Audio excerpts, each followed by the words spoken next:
Hello sir नमस्ते। नमस्ते। अनि सर तपाईँले मलाई चिन्नुभयो?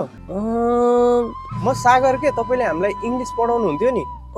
चिने चिने। के छ तिम्रो खबर अनि? ठिक छु सर। अनि मैले सुनेको सर हजुरलाई त स्कुलबाट निकालिदियो अरे है?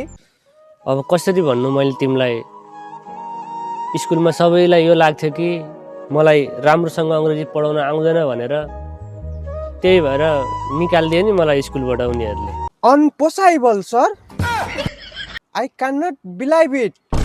You are the best teacher in school.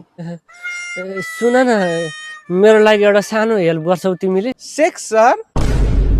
आजबाट कसैलाई पनि यो नभन्नु कि तिमीले जे जति अहिलेसम्म इङ्ग्लिस जानेको छौ नि त्यो मबाट सिकेको भनेर। कस्तो कस्तो स्टुडेन्टलाई पढाइछु यार मैले यार। So you sir, by, so you.